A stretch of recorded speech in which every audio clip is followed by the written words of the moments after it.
Hey guys, this is Jason This is Douglas. Adam MacArthur, voice of Yuji Itadori. This is Derek Snow, the voice of Shinra Kusakabe. This is Phil Parsons, voice of Kenny the Ripper Ackerman. It's Merc Nguyen. You're watching Voice of the Heroes. Take it away, Fleeboy.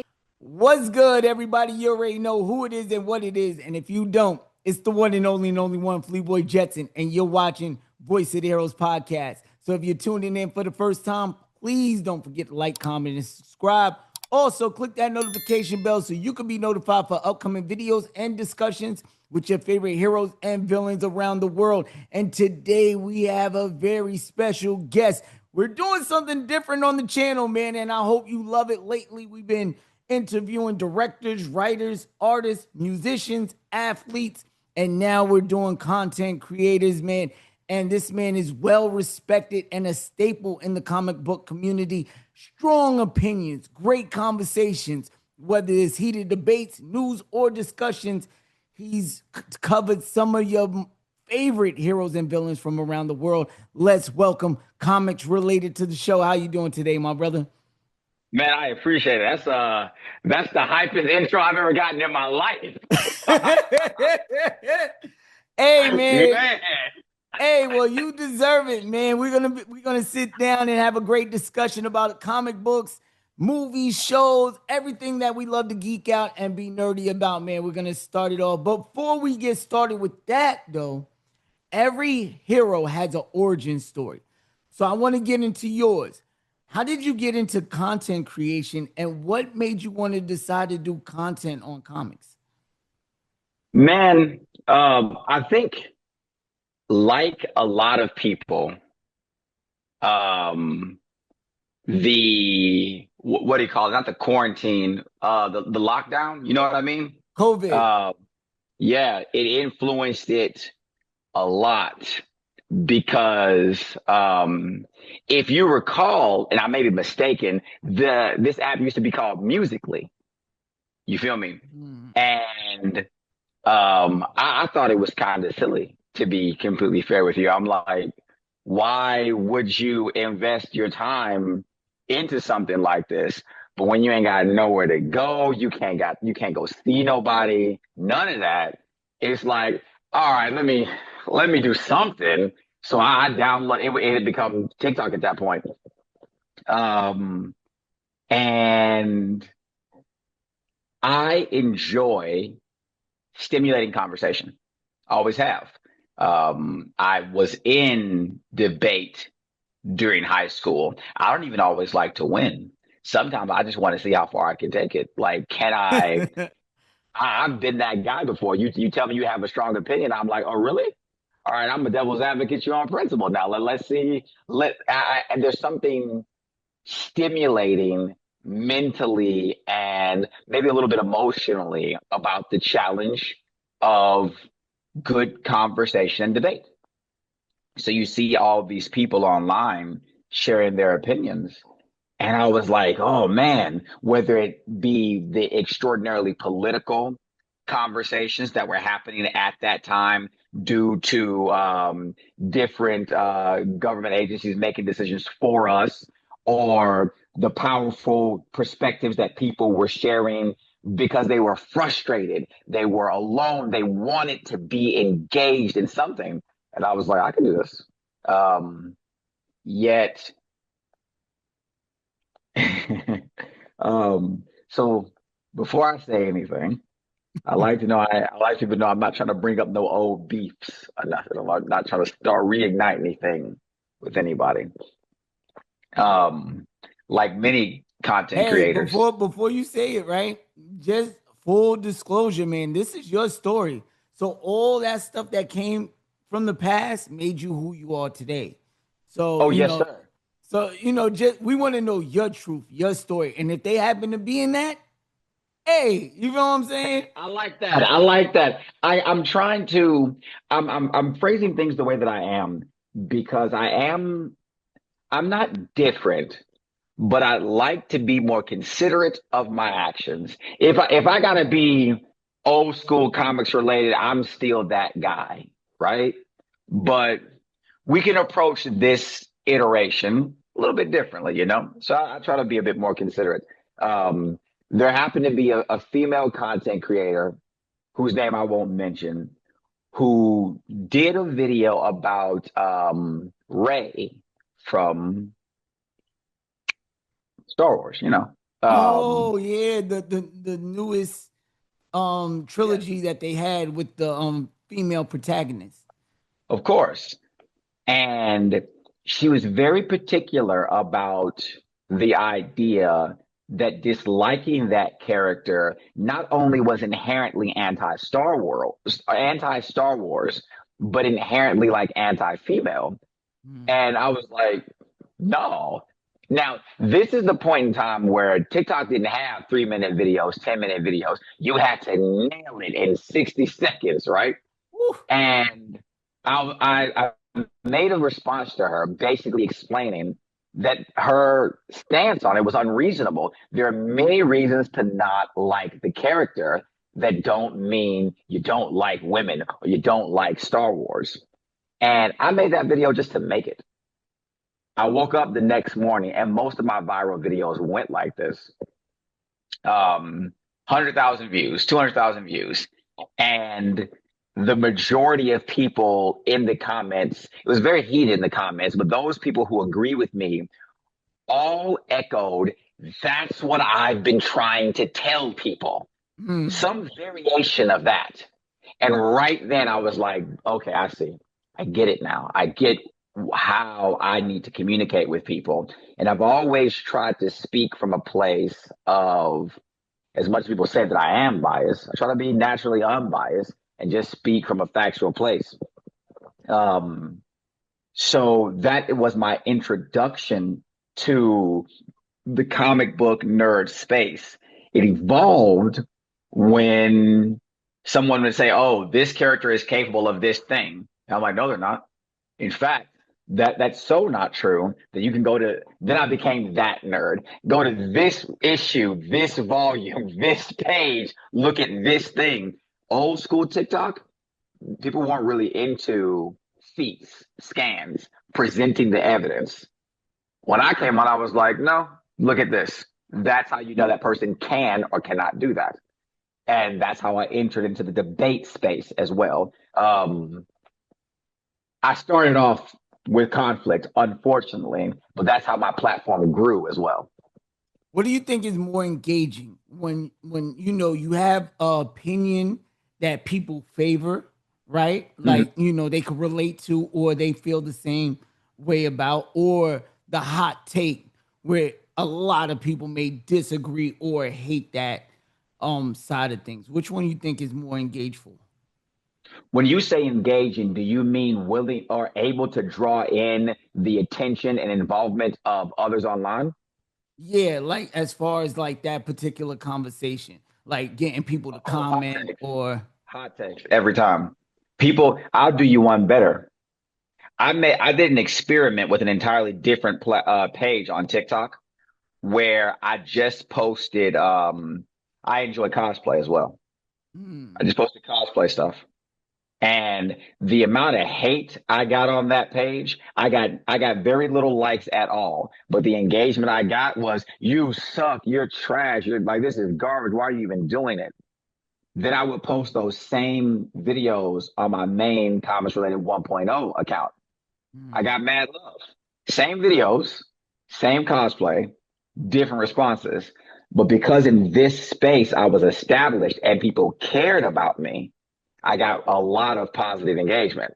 But we're in the space where I was a nobody, I quickly amassed only negative attention.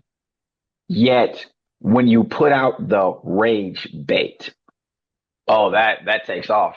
Even when I give unbiased opinions where I'm being serious, if it's unpopular, first thing I'll get, this is 10 out of 10 rage bait. This has got to be rage bait. This is crazy. You can't be saying that. No matter how I support it, no matter how I back it up with substantial facts or objective information from the media.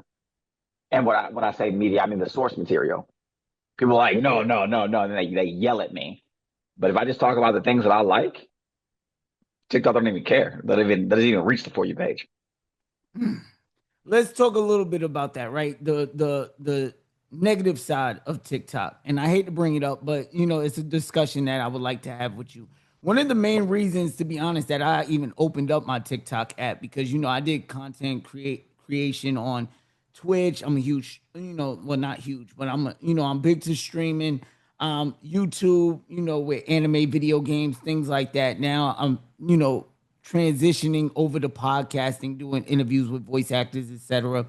But when it came to TikTok, I just started doing TikTok content, right? And my For You page is a lot of, because I like to learn, especially about stuff that I enjoy watching or reading, things like that. So I get a lot of debates on comic book topics, things like that. And I fell in love with it. And I found it really entertaining when y'all go back and forth and have these heated debates. And I feel like it's not too much of the content creators that have the issues or the problems with each other. I feel like it's the communities like Marvel and DC in the comment section that makes it, up the ante with the toxicity. And like every other community, whether you're in Call of Duty, video games, 2K, whatever it is, you're always going to have a toxic community. Why do you think that is, right? And why do content creators, when they do get mad at another content creator critiquing or correcting misinformation on a piece of content? There are a number of reasons for that. I've explored this multiple times. If I talk about the content creator side, normally what I find to be the issue, at least if I talk from my perspective, is delivery of the criticism, right? You can tell me that I'm wrong. And actually, let's put a pin in that. If I show you a page of, let's just use Superman flying in space, and I say Superman can fly in space, and then you show me an alternative page of Superman struggling with it, this doesn't change the fact that he can fly in space.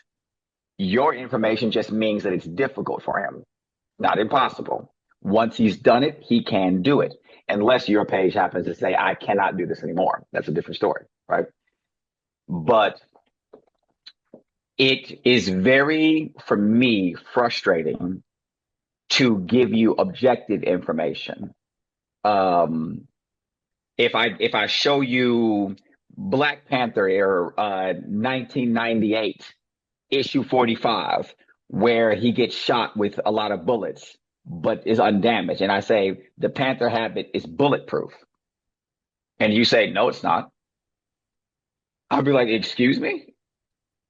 Oh, are we not looking at the same page? What is happening right now? What do you mean it's not? And oftentimes someone wants to cite, oh, there's this obscure one instance that happened one time in this one back issue of this one thing that no one's read where it wasn't bulletproof. And I'll ask them, are you of the opinion that its failure once negates its success every other time? Well, all I'm saying is you can penetrate it with bullets. I'm like, well, you normally can't, so why are we talking about it? But that's what they'll harp on. And then then they move to the disrespect.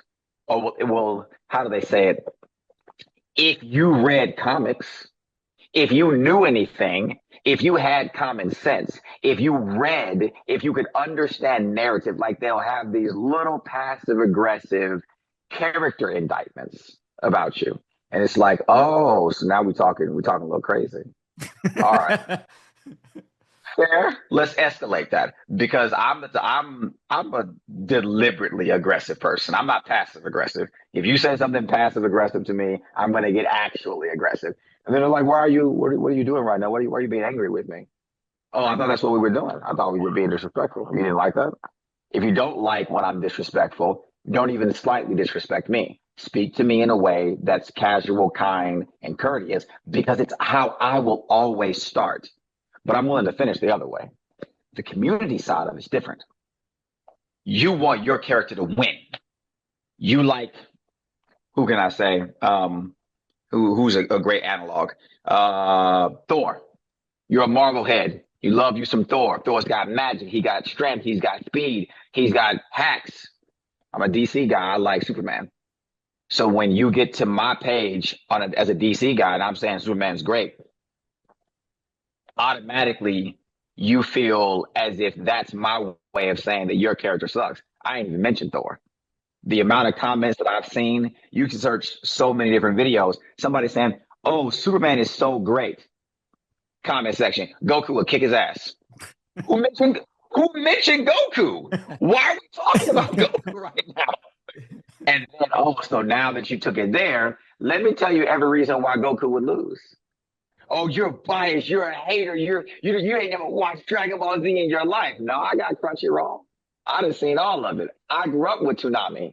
I'm one of those kids that ran home from school to catch Dragon Ball Z at 4:00. That's a fact. That's a fact. Right? I remember when Cartoon Network used to reset Dragon Ball Z to the beginning because they didn't have the part where he went Super Saiyan. It wasn't dubbed yet. I grew up in that space. I know what I'm talking about. But for some reason, you made it a competition, and now it's a competition. Now that you're losing, you're a little bit mad. Now you got to get disrespectful. You bring your people. Now the people who support me go yell at you.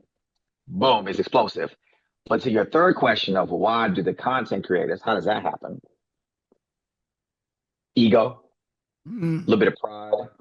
I don't want to say gaslighting. That would be a poor choice of words. Peer pressure.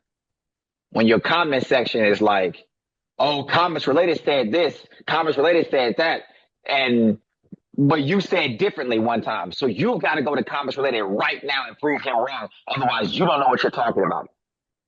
So now you feel compelled to come to me.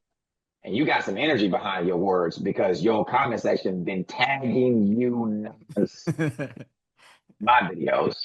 You come at me a little bit aggressive. I respond a little bit aggressive. You felt like you weren't being aggressive. You just channeling that energy from the beginning.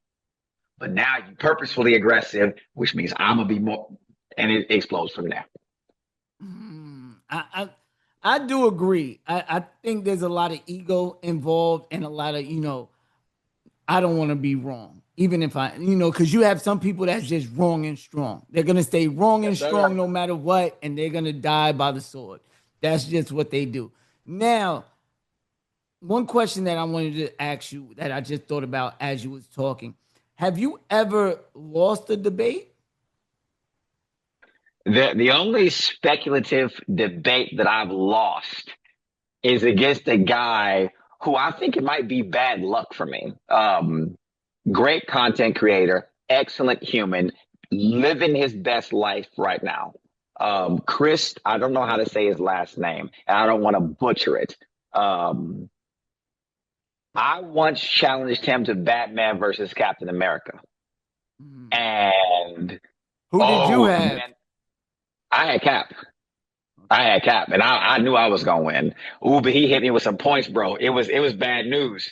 We had to go back and forth going on, and he started coming with some stuff I did not expect, and I was like, "Fuck, this sucks." Okay, like how am I gonna get past this? So I'm researching. I'm like, has Cap ever dealt with this before? And if he has, did he deal with it well? I'm preparing to come back, but this was during a point where I was a lot of people in the community did not like me. I started the movement of F Batman. When I joined TikTok, Batman, you couldn't get away from his fanboys. Couldn't. And I was like, nah, I'm gonna make it my mission to tear that character down. I'm not gonna let y'all keep overhyping him. So in my back and forth with him, at the time, there was a Discord server. This was confirmed, by the way, of people who were mass reporting my account. At the time, Ray Voices. Also at that time, King Lion, a female content creator whose name I don't remember. She and I were never actually like friends. We were acquainted at that time, but we were never actually friends. So during that point, they flagged all of my responses to Chris as bullying and harassment. And it was the reason my account got banned. Chris, in his infinite maturity, his infinite wisdom, took that, saw what happened to me, left the debate space, ventured out in a different direction of comic book content creation, which I truly respect. He's doing fantastic for himself. But most people think that I lost the debate to him. It was never conclusive. We didn't finish. But of all the debates that I've had, most would say I lost to him.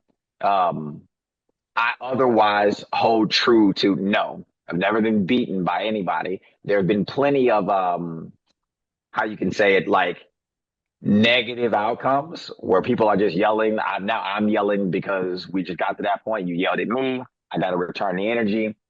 And you're going to leave thinking, oh, no, I made him rage. He crashed out, and he crashed out because I was right. No, I crashed out because you called me a name. You cussed at me. You called me out my name. The debate ended there. Now I just wanted to be mean to you. You feel me? But officially, the only one was probably Chris. I want to piggyback off something you said, right? You talked about how when you joined the TikTok space, all you could see is Batman content and bat stands all around. Do you think that's because DC's basically hold their whole catalog as far as movies, animation, films? Mind you, I'm not even gonna lie to you. I feel like DC's animation side of things is probably light years ahead of Marvel when it comes to Absolutely animation solid. movies. Yes, sir. But most of it, my only critique is, as good as they are, they're mostly Batman. Batman Facts. and Robin, Batman and this, Batman versus this. It's like they feed. So you think that's the reason for his, stance or the popularity of the character? I think it's a couple of factors, but I think it's primarily due to meme culture. Deadpool suffers from the same suffers. Deadpool, I should say, benefits from the same thing. Historically, most people didn't mess with Deadpool. He was never a truly spectacularly popular character. He was more of a niche character. He had his cult following, but he was never truly, mainstream in that way. This is, again, not to say that he wasn't popular in his own way, but he wasn't Superman, Spider-Man mainstream. You feel me? The meme of Batman always wins. Batman has a plan. Prep time, especially juxtaposed to the true flagship character, Superman. If Batman can beat Superman, what will he do to other characters?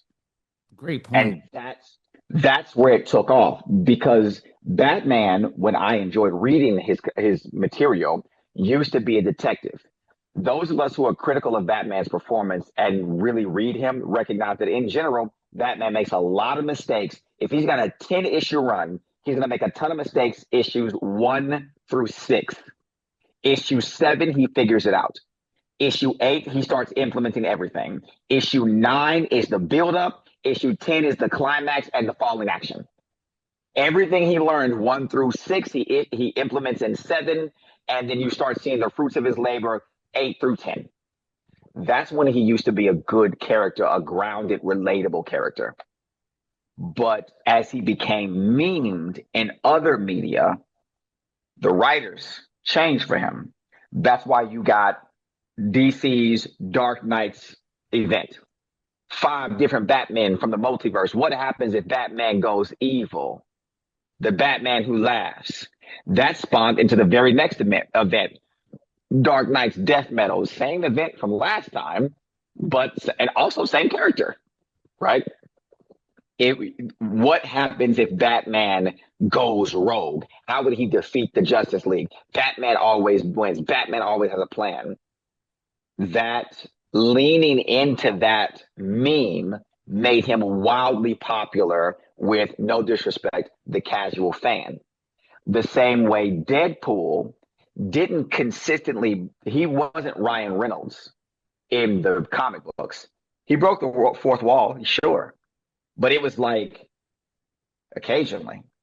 I remember when he in one of his comics where he uppercutted Jubilee and called out reused Shoryuken. I read it, I was like, what the hell? That's nuts. But it was done well. It was tasteful. Ryan Reynolds got it. Every comment he makes, fourth wall break, fourth wall break, fourth wall break. It's saturated. You're like, bro, what? Can you please be regular for a minute? So I believe that it has to do with meme culture. I believe that the desire for money by these big companies, which is reasonable, money is important. And they're understanding, hey, let's lean into the fact that all the people who normally wouldn't watch this will watch it to see this meme brought to life. And those consistent Batman fans will watch it because it's Batman. We maximize our money. It's funny that you brought those two characters up. How do you feel about DC and Marvel's one shots with Batman and Deadpool going head to head by Zeb Wells and Grant Morrison? I'm gonna read it. I'll tell you that. Who would you matter of fact, before you answer that one, if you could have switched any of those characters out, who would it have been and who would you replaced with it? As in one of those characters stays and one character is replaced? Yeah. If I replaced Deadpool, I'd put Black Panther there. If I replaced Batman, I'd put because the world wants this second one really badly, I'd put Deathstroke. The world has been asking about Deathstroke and Deadpool for years. Just do it. Just go ahead and give it to him. Finally, and you don't even run into the problem of, since Slade is a villain and Deadpool is a hero. He's not. He's an anti-hero most of the time. Slade is always a villain, but it doesn't have to be the hero wins. It can truly be, how would these characters interact with each other? What would happen if they fought for real? Both of them are mercenaries. Both of them are well trained. One of them is obviously insane. The other one is truly a criminal. Like, what would take place? What if they joined each other? What if they fought and realized, wait a minute, we could do more together? I think Slade has way too much ego for that. I think he would betray Deadpool at the end of it all. I think he would use him and try to sacrifice him to get what he wants. I think that's more of a compelling story. Deadpool and Batman is the kind of a tried and true comedy routine of the straight man and the fall guy. The one guy who's always serious, never jokes, and the guy who always jokes, and how he's going to deal with this silliness. Yeah, it might be cool. I'm not terribly excited, but I will read it. Like, I as a fan, I'm gonna read it, but I would have preferred something different. Yeah, I did too. When I first seen it, I was surprised and I was excited at the same time, because those two characters, not saying that they're my favorite, but I do have, they hold a special place for me, both of those characters. So it kind of caught me off guard. But with the one shot, the Marvel and DC comics that's coming out, what fan service do you think that the writers are going to explore in this event? Because it's been years since the last time we got one. And what, pivotal points you think they should hit? Because there's a lot of debates, a lot of discussions that these two respective companies have dealt with as far as their communities over the years with death battles. Like you said, Slade and Wade. You have Iron Man and Batman. You have so many different debates that people, talk about, including yourself. What do you think that they should explore in these? It depends on if they're willing to be bold. Are Marvel and DC willing to take a stance? Probably not, because that loses money, right? If Iron Man and Batman finally fight and Batman dogs them, oh, that kills that. That kills that. We can't have that conversation anymore. He wins. Are the companies willing to go that far and be bold and give us an answer? If they are, then it's different, bro. Now every single comic book, I got to read it. I got to own it.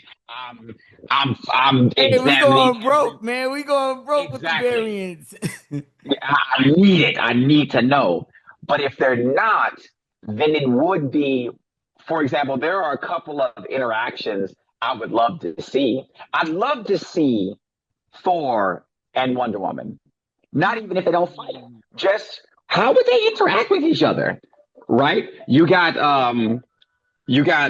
Like Wonder Woman and Thor as a team up against something extraordinary would be amazing.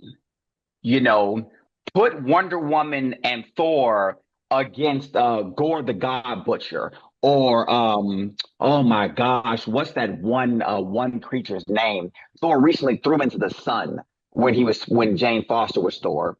Um, Gosh, I can't even think of the name of. I'm not gonna lie. Now that you said that, a panel or a spread with Wonder Woman holding Thor's Mjolnir? hammer, my God, would be insane. Now that I think Yeah, about it. you'd want to know what would happen, but like seeing them as a duo would be spectacular. Seeing them fight would be equally as interesting. But like, there's so much that you could do. If you were to put, I said that I would love to see um, Dick Grayson, and most people want to see Dick Grayson and Matt Murdock, but I don't like that pairing. I don't like that pairing because Matt Murdock is such a hurt, sad character. But I would love to see Dick Grayson and Peter Parker. I was That I thinking think, that. Yeah, I think like, that'd be what would they much, do much together? more. You see what I'm saying? I'd love to see some pairings of these heroes together, and but retrospectively, like who's a great Norman Osborn. What would Norman Osborn do if he crossed paths with Lex Luthor? What would they get up to? Would they beef? Would they join forces? Is the ego too big? Because are they intelligent enough to understand that together they can do some amazing things? Or are they too much of narcissists to recognize the benefit they would have for each other? These would be great stories in that way. So I think there's a lot of options. But how bold will the companies be? That's what I would ask. Let's talk about another bold choice that DC decided to go with recently, right? And that's the absolute universe. For some, they're a little divided, even the fan base for DC. You know, a lot of them, you know, they feel some type of way, especially with the design and the artists behind the Batman comics, right? The Mm-hmm. absolute, me personally, I think the absolute Wonder Womans are well drawn, well written, things like that. But the Batman one is a little controversial. How do you feel about the absolute universe and the designs of the characters? I think the designs of the characters are fine. Batman's design honestly makes sense in relationship to what he's supposed to be able to do, since he doesn't have powers. So yeah, he came out as the 6'9" mega athlete. Okay, that makes sense. But the universe itself, while conceptually solid, it makes sense. It's the dark multiverse again. We've seen it. That was always my hang up with the absolute universe, is we just did this. We did it with Dark Knights. We did it with Dark Knights Metal, and the dark multiverse has played a huge role in DC Comics for maybe a decade, if I'm right, maybe shorter. I'm not sure, but around that time, and Death Metal was supposed to resolve that issue, but it didn't. And now Darkseid went on to create his own variation of kind of a what do you call it? Isolated dark multiverse, his one world where despair and all that stuff reigns, which is why the heroes are so much worse. I feel like we've just gotten that story already. And I love the design. I'm a fan of the Superman design. I really am. Not so much the hair. I think the hair just this is not for me. I'm a fan of Wonder Woman's design to a certain degree. However, I think that here's a hot take for you. I think her design was lazy because if you compare, I did a video about this when it was first being introduced. If you compare Superman and Wonder Woman to their new 52 counterparts, there are a lot of similarities. They're nearly the same suits. Mm. And I was like, I'd have preferred something different. However, I do recognize that many people are in love with the Wonder Woman run. It's got the most praise short of Batman's run. So hey, they're doing something right. But it didn't. I read the first few of all of them, and I was like, I wanted a different feeling. Absolute Superman feels a lot like New 52 Superman. He's edgier. He's a bit more hurt. He's a bit less morally extreme in the sense of Superman always saves the innocent. Superman's always cheerful. Superman's always hopeful. But that's the core of the absolute universe. It's not that there's no cornerstone of hope. They've said that a couple of times. Okay, I get it. That was the issue that Dr. Manhattan created. He kept pushing the universe away from Superman, away from hope, and that's why we got what we got. So to me, as a reader, as a fan of what they've been doing, not to be overly unfair or uncritical, just feels like a story we've already got, just being retold differently. Interesting. Now, before we move on from the comic book side of things and go into the film and television side of the comic book world and superheroes, how do you feel, or who do you feel are the two most overrated characters in the respective universes, Marvel and DC? Holy smokes. Batman without question. And most overrated in Marvel.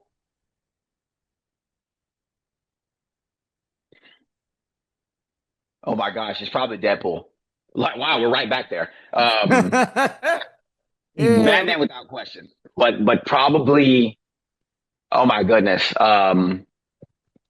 Probably Deadpool. I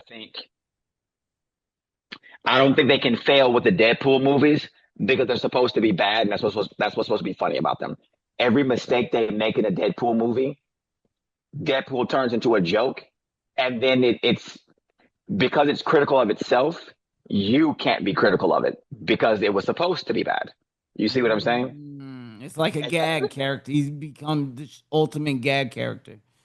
Yeah, they're not super fun to me. I was a huge fan of on the Marvel side. Obviously, I liked Black Panther. I loved Captain America's run entirely.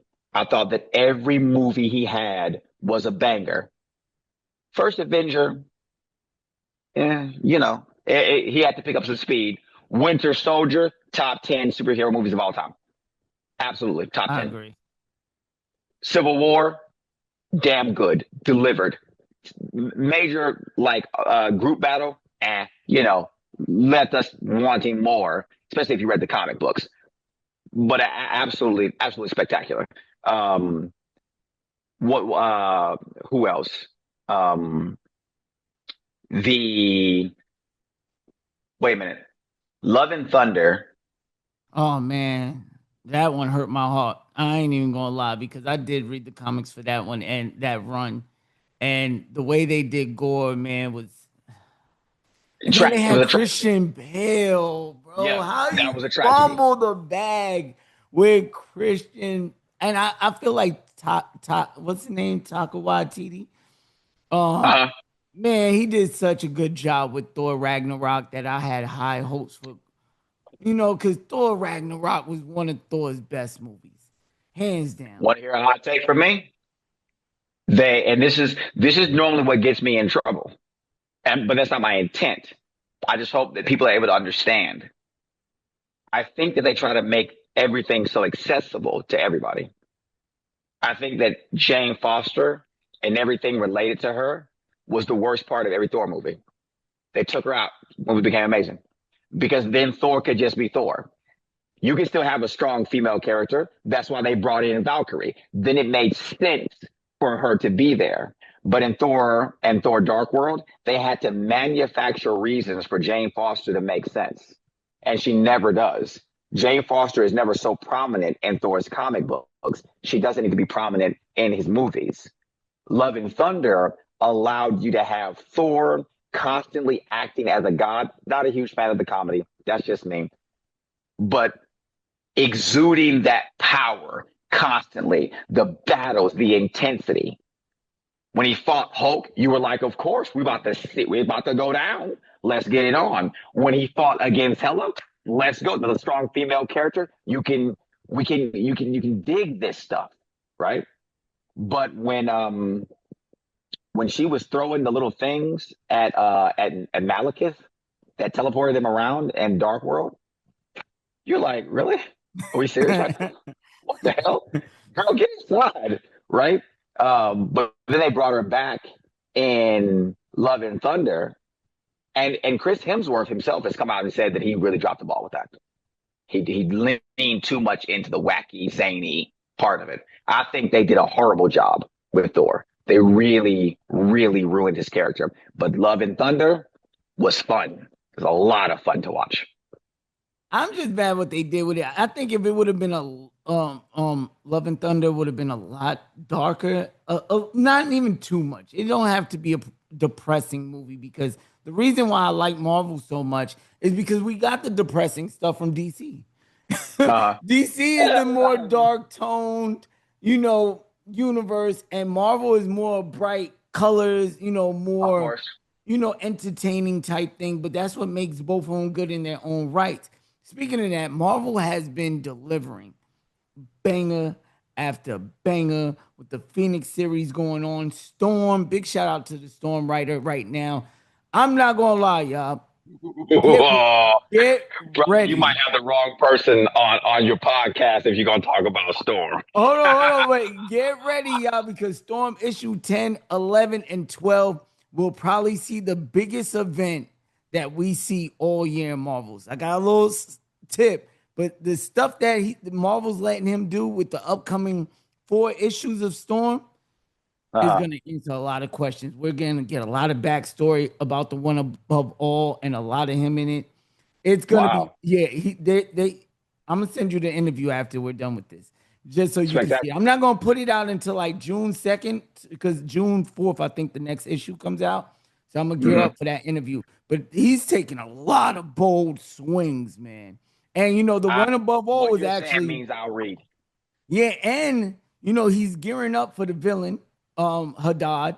Haddad, just some of the stuff that Haddad had accomplished, in the recent issue. Phoenix Force has his cloak and shield or whatever it was, and all these, entities. But my question to you is, right, the Doom, the X-Men series runs that's been going on, Marvel has been cooking. If you was in Kevin Feige's shoes, right, what story would you like to adapt into a live action movie that's currently running right now, or a story that we haven't seen yet adapted into the Marvel universe? Oh, fantastic. First, let me correct myself. I said Love and Thunder. I meant Ragnarok. Ragnarok is my favorite Thor movie of all time. I shouldn't have said Love and Thunder. But if I was going to adapt,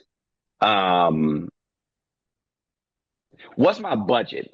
Do I get to go all out? We talking about 250 M's or something, man. Something crazy. Then I'm doing X-Men versus Avengers. One of the best crossover events of all time. I'm doing X-Men versus Avengers, and this time I'm doing it right. I'm building. They did the different chairs for Doomsday. Yeah, Doomsday. I'm going all out. I'm going absolutely all out. I'm delivering in a way that we thought Civil War was going to deliver. When I say I'm having everybody, I'm bringing back the fan favorites of the X-Men that we've seen in the past. I'll update characters to the best of my ability with actors that will make you say, wow, for the time that they're on screen. I'm paying Hugh Jackman whatever I gotta pay him for him to put those goddamn claws back on. If we gotta spend $100 million on Hugh Jackman, then we spend $100 million on Hugh Jackman, and we getting him in there. I'm adapting X-Men versus Avengers without question. because it was a remarkable story. Absolutely fun. The moral implications of who is right. The mutants and the Phoenix Force have constantly caused havoc on Earth. But right now, with their powers, if you remember, they were fixing the polar ice caps. They were irrigating deserts, all that stuff. Can we trust them the whole time? You know what I'm saying? Medicine too, right? Wasn't there engineering some type of medicine? In that Yes. run? Yes, sir. They were truly trying their best to use the Phoenix power to better mankind. But I understand the fear because look at what what the heck, Emma Frost do the minute she found out there was a sentinel somewhere. She went to her own people and wrecked that place because the Phoenix heightened that part of her so intensely. What did Colossus do when Kitty Pryde said, hey, I'm kind of worried about you? And he was like, there's nothing to be worried about. And like that rage in him came out because of the intensity of the Phoenix Force, the additional powers. Oh my God, imagine Phoenix Force Juggernaut Colossus on screen. You understand? Like there's so much to do in that. X-Men versus Avengers, that's got to be at least 2 movies. We got to do part 1, part 2. So if I'm fighting, I'm doing that. And I'm not going to lie to you. I think you're going to get your dream come true because I think they're headed for that. I think they're going to build up the X-Men, and I think the next couple Avenger movies we have will be surrounded around that. That's just my opinion, but I do think we're headed for that because, man, how else you going to, put asses in them seats on that type of level, especially if you're aiming for like Endgame and Infinity War type money. So don't get me wrong. I think Secret Wars will be $1 billion movie, but I don't think it's going to catch Endgame. I could be wrong. We'll see in a couple of years. I don't think it'll catch it either. I think you're right. I think most people don't know enough about the Secret Wars. I think it was an important event, huge in Marvel's history, but it was so long ago. It doesn't have the same, oh my goodness, Secret Wars that some of these other events have. So I think you're right about that. Don't get me wrong. If they do it right, market it right, you got the black Spider-Man suit. You got, a lot of great material that happened in there.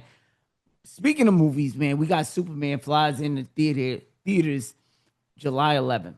What do you think this movie has to do to win back the fan base and become a successful hit for the Kickstarter of DC's new cinematic universe?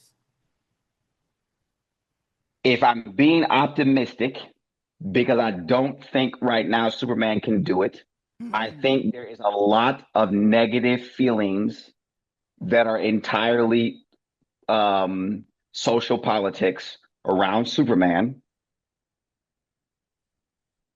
It's an uphill battle. I believe that they have to first, I know that Green Lantern is going to be there. Mr. Terrific is going to be there. Hawk Girl is going to be there. One thing that the original Marvel movies did spectacularly, when Black Widow showed up in Iron Man's movie, she's there a couple of scenes. She had her one little moment where she battled some henchmen, and then we were back to Tony Stark because the movie's called Iron Man. We're not here for Black Widow. Who else got introduced? When Thor came out and they introduced Clint Barton, he was up in the thing. We thought he was gonna pull out the rifle. He pulled out the bow. We were like, ain't no way. And then he did it. He hit it. He was done. We didn't get a lot of Clint Barton, but now we understood who he was. Marvel did an excellent job of saying, hey, did you know this side character exists?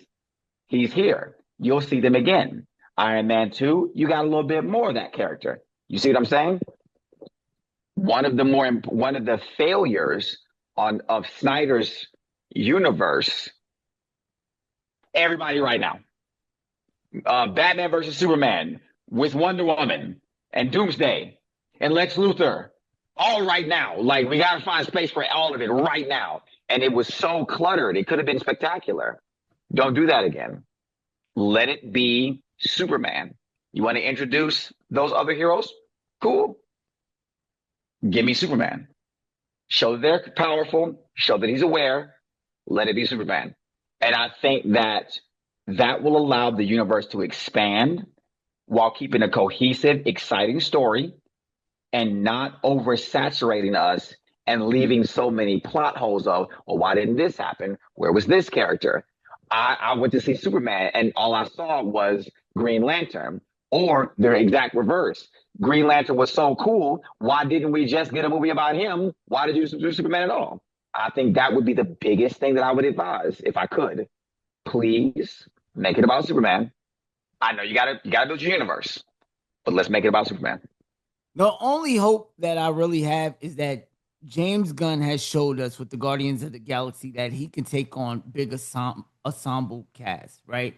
Like, he can manage multiple characters. Now, don't get me wrong, like you said, man, there is a lot of characters getting thrown into this movie. So hopefully, it's spaced out well. I'm dying to see the pace of the movie, and Agreed. see how Act 1 goes into Act 2, etc.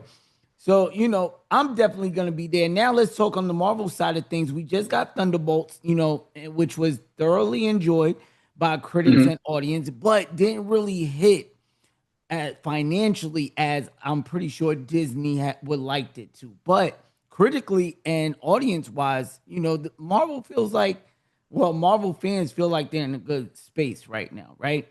Now you got Fantastic Four just around the corner, and we had so many iterations of these characters, about 3 different movies, 2 from Fox, 1 back in the day that I'm pretty sure nobody remembers.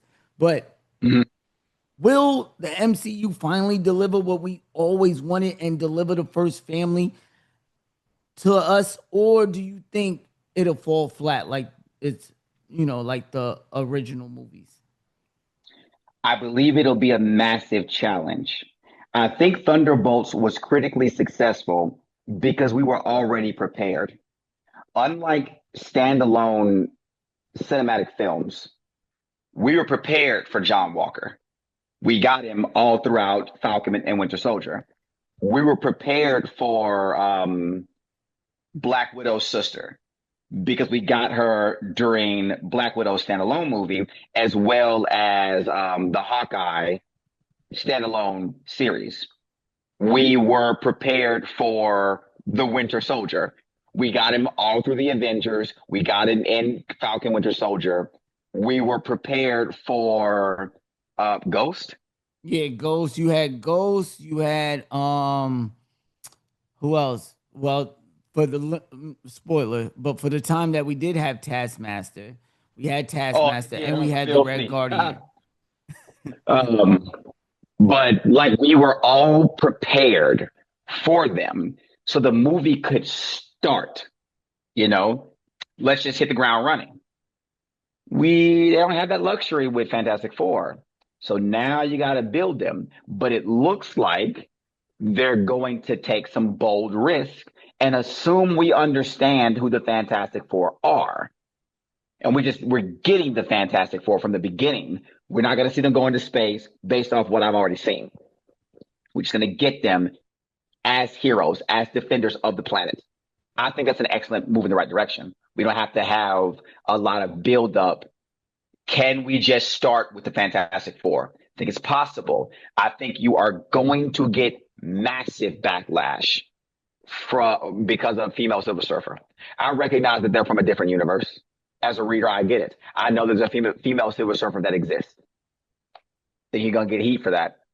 I think that they can cartel it by, spoiler alert for those who haven't seen the end credit of Thunderbolts, seeing them transition into the regular MCU, where we will likely have the regular version of Silver Surfer should he ever appear. Okay, that's a great way of handling that. Not sure why you would want to do it that way. Why introduce a female version of Silver Surfer that you won't do anything with later? I don't understand that, but maybe I don't need to. Galactus is a big deal. I think starting with an antagonist that powerful is challenging. But have we already got the ending? Do we already understand that Galactus wins, I given that the think Silver so. Surfer? So, wow. And then again, that's a bold move. The heroes lose. I honestly think, my opinion, I think this is going to be a huge event. I think we're probably going to see for sure the end of that Earth. Okay. I think the failure of them protecting that Earth. And I think, they're going to have to cope with, fleeing and going into a new universe or whatever the case may be, or maybe something where Galactus somehow, because is there another Galactus, or does he follow him into that universe, or what's gonna happen? I do think we do see the fall of that Silver Surfer. I do think Mhm. they end up beating that Herald of Galactus, but I don't think they end up beating Galactus. But like you said, it's some pretty bold stuff. But I think we're in for a huge type apocalyptic event. My only question would be, didn't the introduction of Deadpool into the MCU establish this idea that you can't exist in a different universe for a long period of time without jeopardizing that universe as far as the MCU is concerned? Ooh, could this be the That's my start of only Secret Wars? Could they be the uh, reason? fair. That would be my question. And again, if that's how it happens, if the Fantastic Four, due to the fall of their universe because of Galactus or their Earth, transition to the main MCU, and their presence threatens the main MCU, and then we get the Beyonder or whatever kicks off the Secret Wars. Oh, okay, yeah, okay, yes, I think they can do it now. It has to be done well, but like I can see the vision if that's what we're going for. I don't know, but I think it's possible. Yeah, and I think we're in for a light reboot after these Avenger movies. Maybe not a Yeah, big reboot, but a light, and it's due. I believe it's due. But moving on, right? We're gonna talk. We only got a few more questions, chat. I know, man. I'm having a great conversation too, but I'm we loving it. definitely Thank gonna you, get brother. into some more talk. Who's more popular of a superhero, Superman or Spider-Man? Because you got one that's the most iconic symbol when it comes to superheroes, right? And then you have Spider-Man, who is, as far as toys, merchandise, things like that, outsells any other hero by almost 40%. Almost the Mhm. only thing really that's really touching Superman as far as merchandise is like IPs like Pokemon and stuff like that. Yeah. So my question is, who do you think is the more popular superhero? 10 years ago, it was Superman. Now it's Parker, without question. It's Parker because, as I said, there's a lot of social politics around Superman right now that make him popular to hate. But if you went back 10 years and said, name the greatest hero, Clark, 100, I won't say 100%, like, but he's the go-to. Recall that years back, the death of Superman was so impactful. It had the world like kind of pause for a minute. Superman died for real? Ain't no way. At one point in time, Hey, you think Superman. quick little mention. I don't mean to cut you off. It's funny you say that. One of my first comic books I ever remembered was that comic book. And I remember, Yeah. I wish I never did it now that I think about it. I remember tearing the spread out. It was like a poster of all the heroes Oh carrying no. his casket. I took it out and put it on my wall. I wish to this day, hero, Yeah, you'd listen, be into rich all right the now, bro. early, yeah, to all the early comic book collectors, don't make that mistake. After Hell you yeah. read them, put them away, save them for a rainy day. Because my God, right now I could be rich selling that Of comic. course. But Yeah.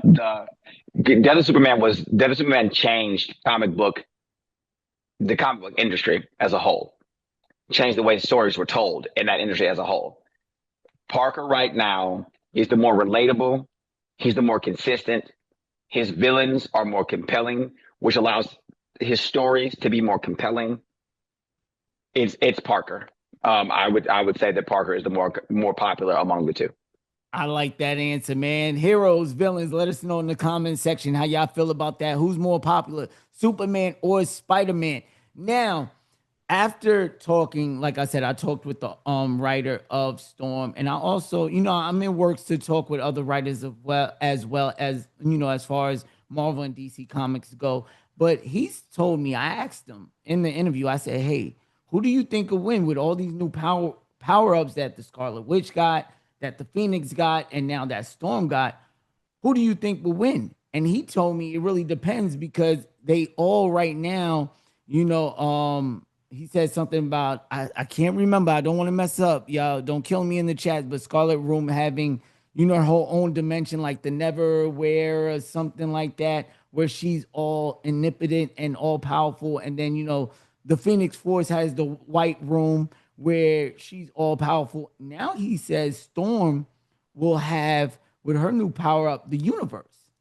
So he said it's really depending on where they fight.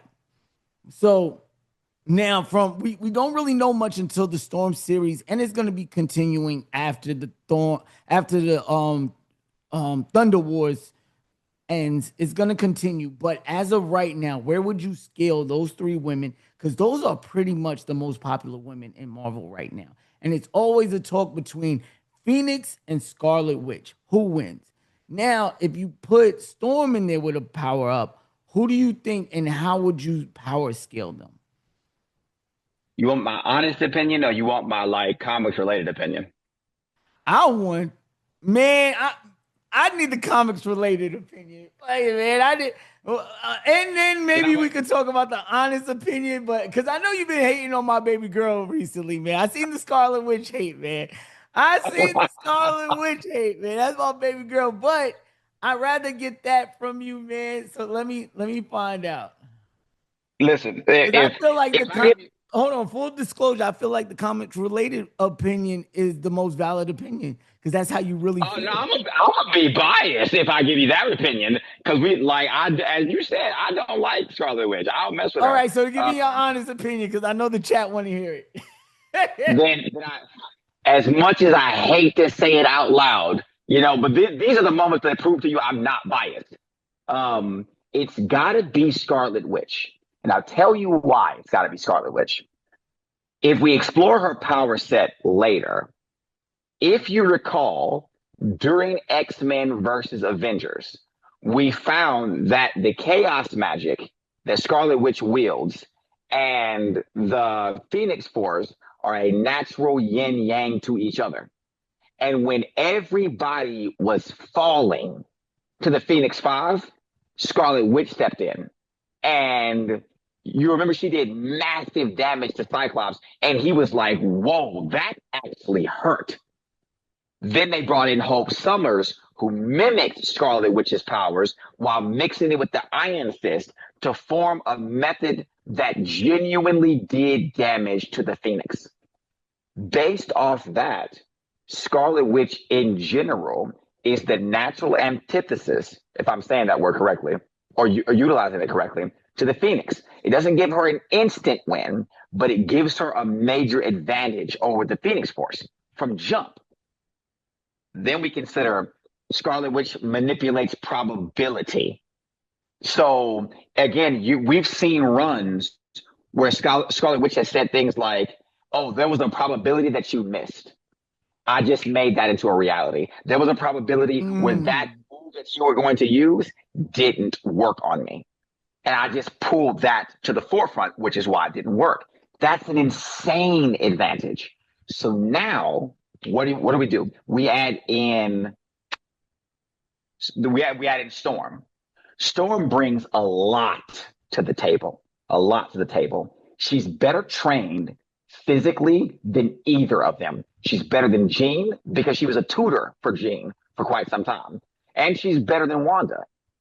In fact, I think she was a tutor for Wanda as well. Maybe not directly. But as far as Aurora being a mentor to both women, she was always in that respect superior to them. She's a better hand-to-hand combatant. She's more experienced with her mutant powers. She's older than them, which gives her a little bit like greater wisdom and insight. You see what I'm saying? Like, so as far as like from a maturity standpoint and like an emotional advantage, Storm's got it.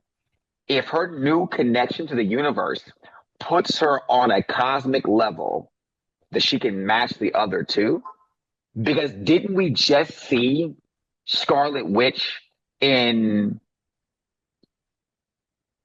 2020 gather Storm because she was like, I need to, was it 2020? 2022? She went to Storm for help. Something was going on that she couldn't handle herself, so she got Storm. That in itself tells you that Scarlet Witch has got to put some respect on what Storm is capable of. So she's a wild factor. She's a wild factor. But what happens when Scarlet Witch starts manipulating the numbers? Oh, in this reality, you missed. You see what I'm saying? I think it could. I think Phoenix loses, which might be a hot take. I think Phoenix loses. So it'll come down to Scarlet Witch and Storm. I think head to head, if they just bang, and look at me giving respect to the two characters of the three that I dislike the most.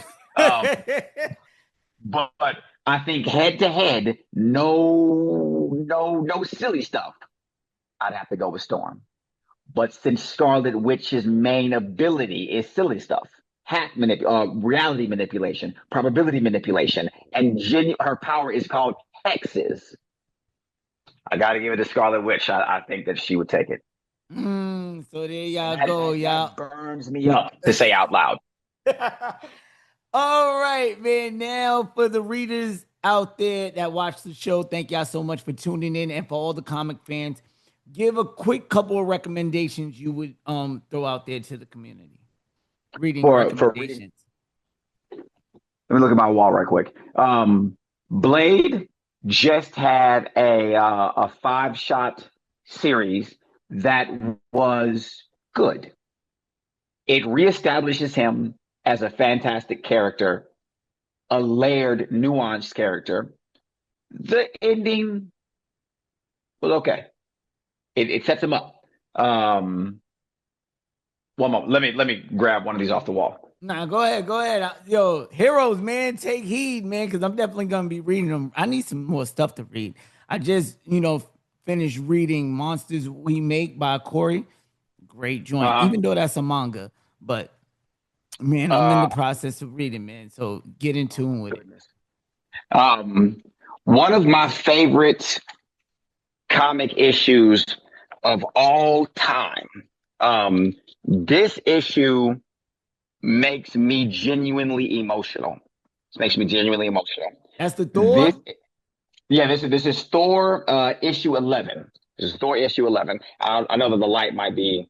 I don't know if I see it now. That joint look hard. That's the new Thor series that's going on right now. Sir. No, sir. This is older. This is an older issue. The reason why I recommend this issue is if you want to understand the type of brotherhood that Thor and Steve Rogers got, you got to read this. How Thor deals with the death of Captain America speaks volumes. And I'm telling you, bro, like I can read this once a month and I'll have the same emotional reaction every single time. It's so potent how they connect as brothers in arms, as two people who genuinely respect and love each other. Thor's hurt and not being there for his friend is big business. It is one of my favorite moments in comic book history. Oh yeah, I gotta check that out, man. I'm definitely gonna check that one out now that you said that, because one thing about me, I love when reading something affects you emotionally. That's when you know you're reading something good. And being that you said that, I love stuff like that, so I'm gonna check it out. All right, what are your top 3 superhero movies of all time? Blade 2, Captain America, Winter Soldier, and Black Panther. Woo!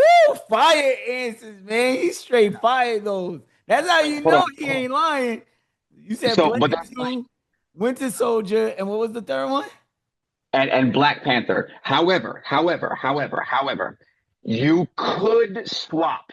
You could swap Black Panther with Man of Steel. Like it depends on the day because as much hate as he got, to me, that is the first time on screen that we got to see Superman be Superman and really let you know how powerful he was, how capable he is. And then it's one of the first movies where at the beginning, a lot of superhero movies, their first antagonist is like metaphorical, I should say.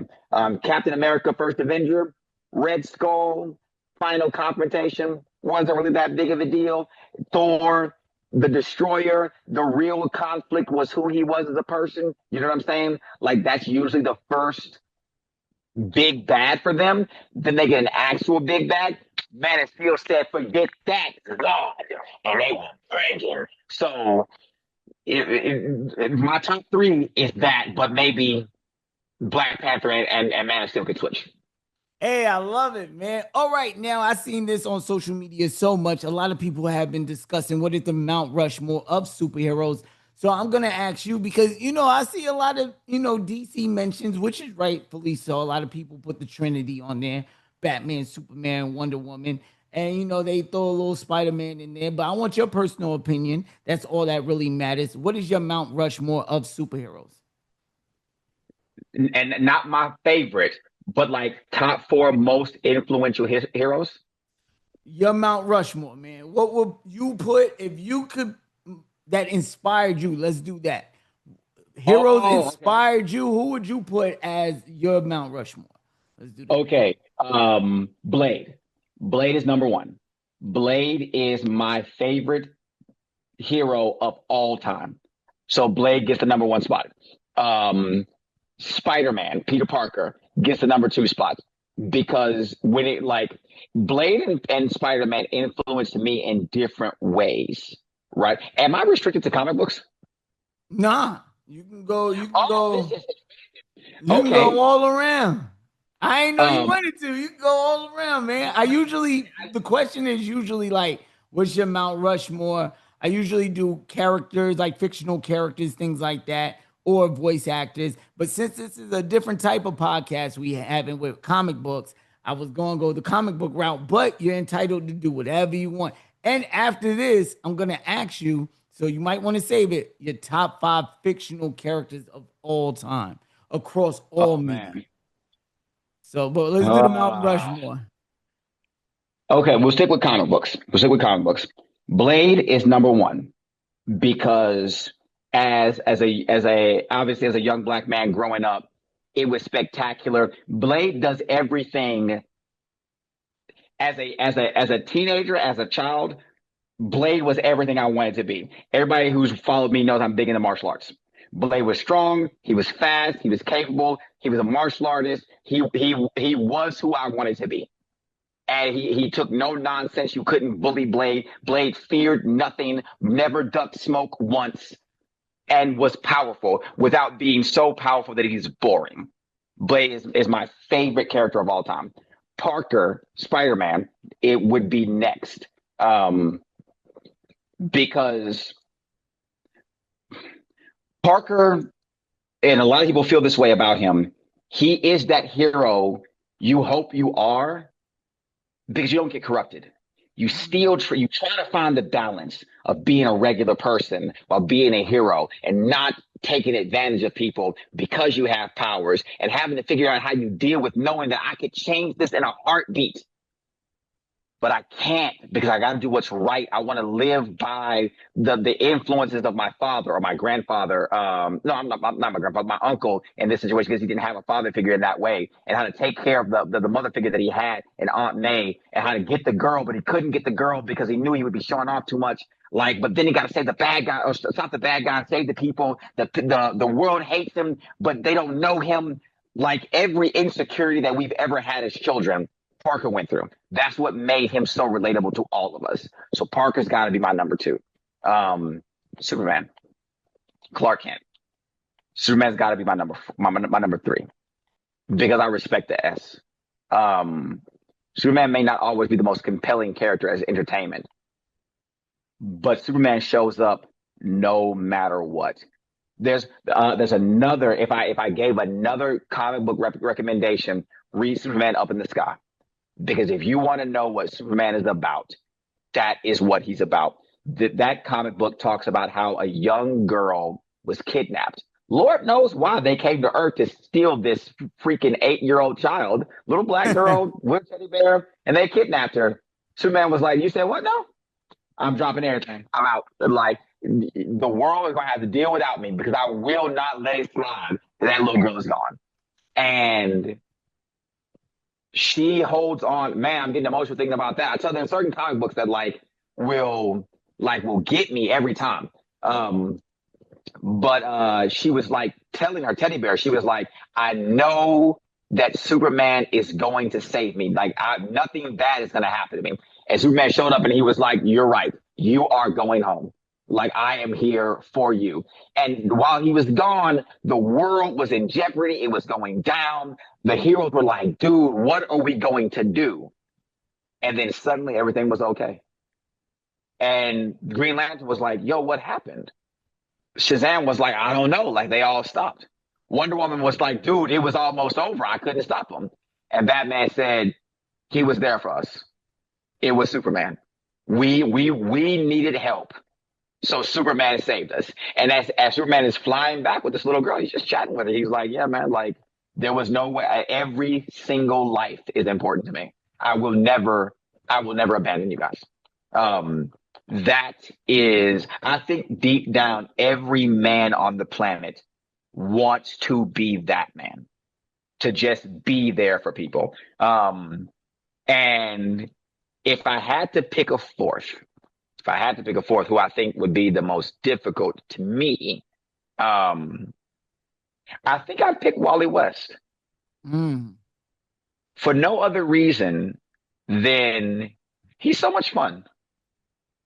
He tries to joke with his villains, but not in the corny way. He knows he's powerful, but he wants family more than anything. He wants belonging more than anything. And one thing that was always said about him is, unlike Barry and the other speedsters, he enjoyed the speed. He enjoyed the run. When I get on roller coasters, everybody else is like, their heart's pumping. I'm at ease, dude. I love the loops, the spinning. It satisfies me. And I relate to that. So it would have to be Blade, Spider-Man, Superman, Flash, Wally West. That would be my Mount Rushmore. Oh, I love it, man. I love that. I love that list. All right, now we're going top 5 fictional characters of all time. You can go books, comics, mangas, anime, cartoons, movies, shows. It's a long one, man. Yo, every time I think about this list myself, right, it always changes. I go from Tommy Oliver, the Green Ranger, to Michelangelo, switching them out for a Marvel character. So I know you're gonna have a difficult one with this, because from just speaking to you, I know you're into Star Wars, Marvel, DC, you're into martial arts. So I'm pretty sure you got some great movies out there with some protagonists, martial art movies that you're probably thinking about. So what's your top 5? My number 1 would never change. If you ask me about fictional characters and who I think is the dopest, my number 1 would never change. It'll always be Blade. It'll every single time. For all the same reasons. But my number 2 would be different. Before we go on Blade, I meant to ask you something. How do you feel about the Blade movie that's happening right now? You know, losing directors, writers, them not, you know, this thing was announced in what, like 2018, 2019? Yeah. Longer. I think I'm not surprised. As cynical as that might sound, Blade as a character has always had this problem, even in comic books. The niche that he has to fill is a challenging one. Blade has consistently in stories done his best work as a support character, when he's able to shine and show off what he's capable of. But as a main character, it's oftentimes been difficult to tell the story of Blade, because what does Blade do? He is a vampire hunter. And without expanding that role, without dropping the moniker of vampire hunter, there is no way to improve the character. And that's what everybody suffers from. How do you introduce vampires into the MCU right now? Because that is a dramatically dark turn. Super dark. In the happy, jokey, bubbly way. Blade needs to be rated R. It needs to be. Deadpool did it in Marvel. Was Deadpool 3 rated R? Yeah, it was rated R. Blade needs to be rated R. So when you ask me, also, very few people nail it, kill it, absolutely. There will never be another Harry Potter. Never. It'll always be Daniel Radcliffe. There will never be another Wolverine.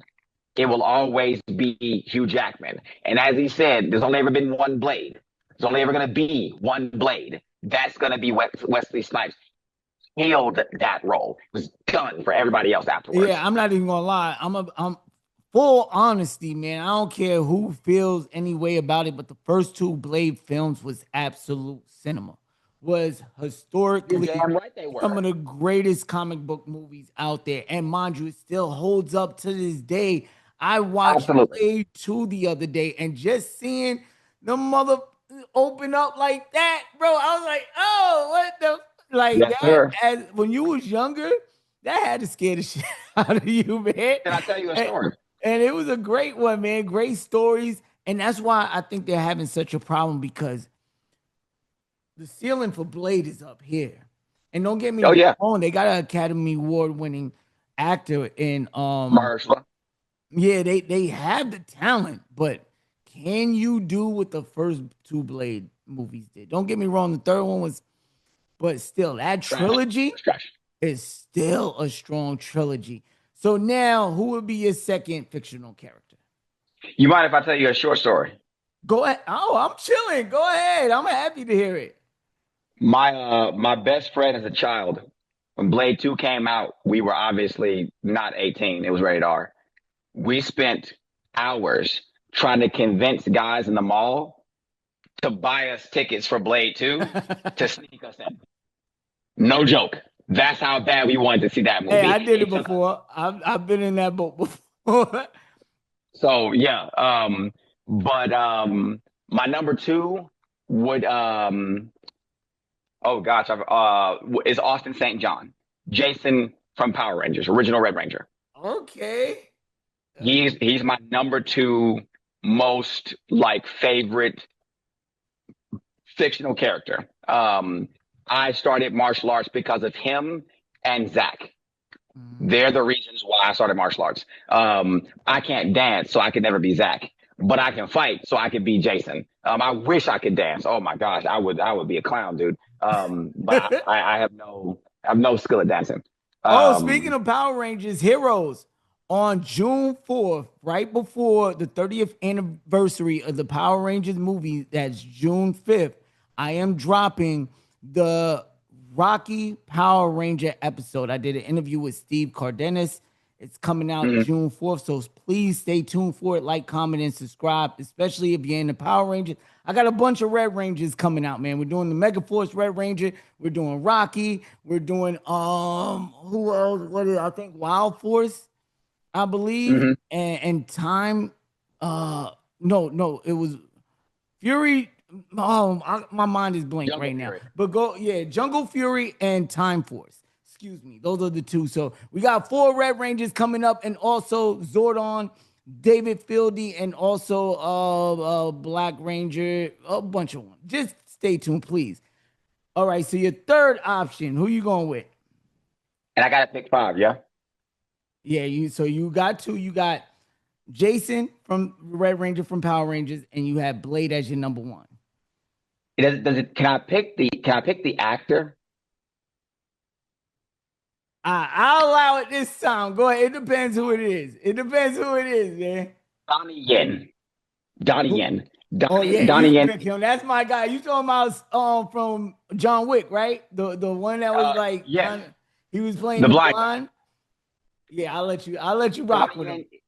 He's the single greatest martial arts actor of all time. Ip Man, what it man, all three of them are classics. Every one of them are classics. He was also in Blade 2, and they wasted that man. There was such a waste of good talent. But he was in Blade 2. He was in Triple X, Return of Xander Cage. And then if you watch his stand-up, his fight scenes are the best.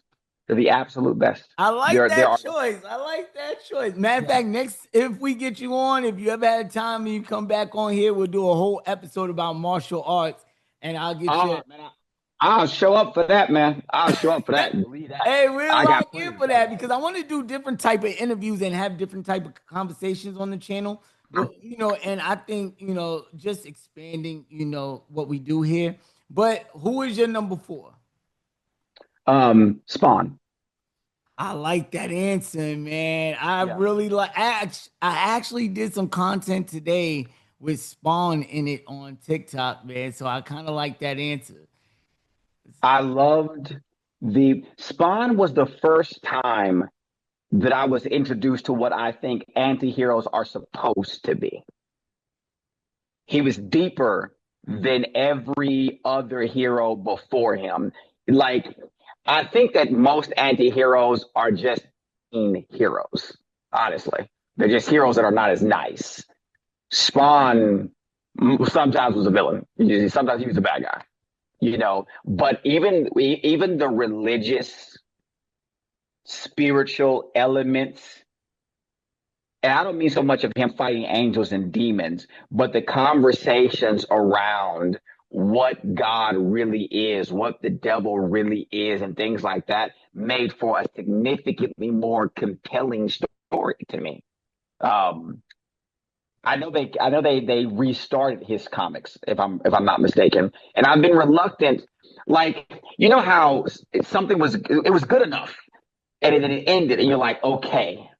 And they started off, and I'm like, no, I don't mess it up, man. Like, if I start and it's bad, I'm gonna be so broken up about it. So I haven't touched his comic books yet.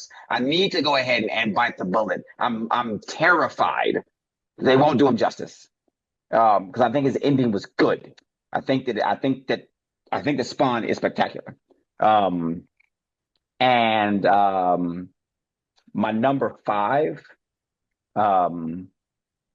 again, it's always that last person that's challenging. That last person, because that's what I'm saying. Mine's always switching. I can't make this list for nothing. I'm not even gonna lie to you. I'm glad I'm not on the other side of this microphone because it would drive me insane. But who is your last choice? Oh my goodness. Most influential. My final choice, if I for the sake of breaking consistency, I've already touched Marvel. I've already touched DC. I touched Image. I touched on TV shows. If I chose one other person who influenced me greatly as a fictional character, maybe this is going to sound kind of cheesy. When I was a kid, a lot of my friends loved Final Fantasy VII. I made friends because of that video game. So I would pick Cloud only because a kid. Not a bad choice. Not a bad choice.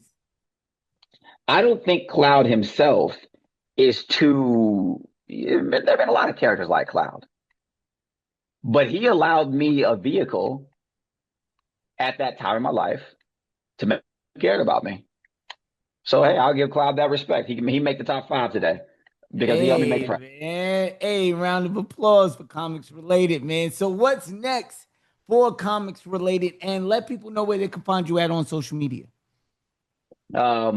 I have a Comics Related TikTok page, Comics Related 4.0. All of my socials are linked on that Comics Related 4.0.